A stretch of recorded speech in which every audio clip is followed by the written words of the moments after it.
Hello again, this is Steve for Lessons Online TV, and this is yet another continuation of the lessons concerning the modern Greek alphabet. So I missed a few details. Well, actually they're not details, they're pretty important parts of the modern Greek alphabet. So I needed to make a follow-up video to explain these. I said something about diphthongs in the previous video, like when you take two vowels together and they form a new sound. This is E, this is E, for example. Interesting things happen when you also take two consonants and put them together. Namely, gamma has a few interesting properties. If you put two gamma in a row, and if you put gamma and kappa together, then you get a g sound. Okay, like G as in garden, right? The sound g, like G, exists in Greek, but there is no letter for it. In the same manner that there is no letter for U, but the sound still exists in Greek. So we have this way of actually making this g sound. Now there are a few more complex ones. You don't really encounter them often. For example, gamma hi. This is h if you try to say it, and I say it h usually. But when you're talking quickly, you might actually say it as like enhance. Like the word that comes to mind that uses this is anchos. This is like the source, the origin of the word anxiety and stuff like that. This thing, I would actually say this word as anchos.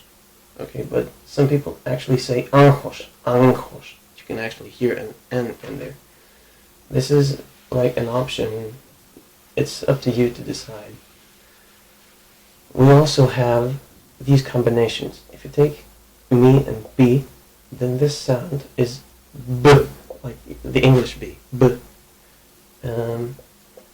This is considered primitive by a lot because there is a letter B, and it's kind of, how to say, pointless to use two letters, but that's the way we do it, just like g and stuff like that. So B, as in ball, I don't know, B. There is ni and tough, or I don't know how you like tough. This is D, like dog, I don't know. If you were actually going to combine these, you could make the word dog. Right? Sounds pretty good, and looks pretty good too.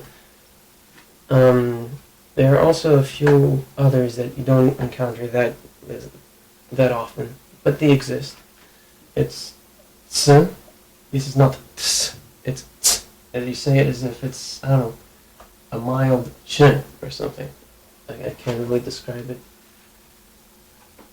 So it's like ts together. And this is like z. This is taf zita. Maybe this is looks a bit weird. It's zita, okay. And it's like j. How to say? Jumbo. I don't know. That kind of thing. Z. Jump.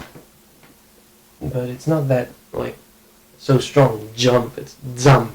I don't know. If I was going to write it, this would be zab.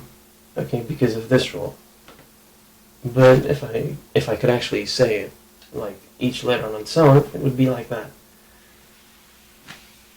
And this is, in fact, more than enough to conclude this lesson concerning the Greek alphabet. So, in the next lesson, I'm going to try to teach you the two most common verbs, I think, in any language, which is to be and to have. And we're going to use these verbs a lot everywhere. So, I'll see you in the next video.